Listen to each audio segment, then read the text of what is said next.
علماء کم خطبہ زیادہ۔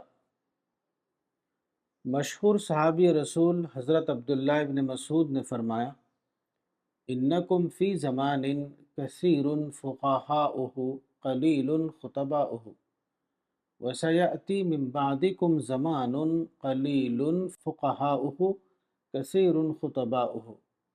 الادب المفرد للبخاری، اثر نمبر 790۔ یعنی آج تم ایک ایسے زمانے میں ہو جبکہ امت میں علماء بہت ہیں اور خطباء کم ہیں۔ تمہارے بعد ایک ایسا زمانہ آئے گا جبکہ امت میں خطباء زیادہ ہوں گے اور علماء کم ہوں گے۔ اس قول میں علماء اور بعض روایت کے مطابق فقہاء سے مراد حقیقی اہل علم ہیں، اور خطباء سے مراد عوامی انداز میں بولنے والے مقررین ہیں۔ بعد کے زمانے سے مراد اسٹیج اور میڈیا کا زمانہ ہے۔ یہ بعد کا زمانہ آج پوری طرح ہمارے سامنے آ چکا ہے۔ قدیم زمانے میں جبکہ پرنٹ میڈیا اور الیکٹرانک میڈیا وجود میں نہیں آیا تھا اور نہ جدید قسم کا اسٹیج بنا تھا، اس وقت تقریر و خطابت میں کوئی کشش موجود نہ تھی۔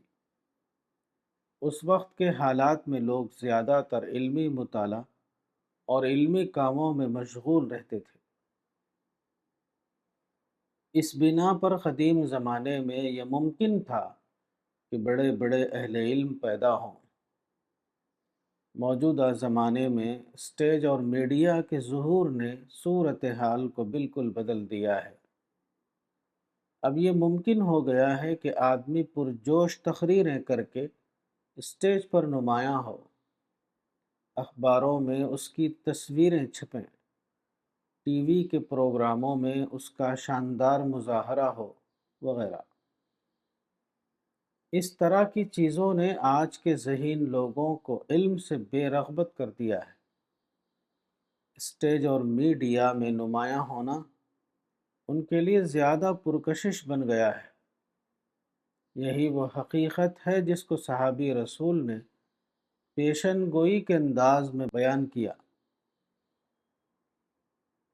علم والا آدمی سوچ کر بولتا ہے اور خطابت والا آدمی سوچے سمجھے بغیر اپنی تقریر شروع کر دیتا ہے۔ اس فرق کی بنا پر ایسا ہوتا ہے کہ علم والا آدمی مصلح کا درجہ پاتا ہے اور خطابت والا آدمی مفسد کا درجہ۔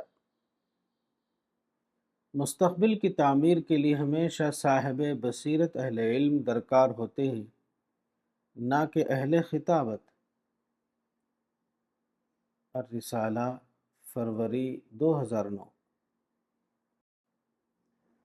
الرسالہ، مارچ تا اپریل 2026، مولانا وحید الدین خان، صفحہ نمبر 27۔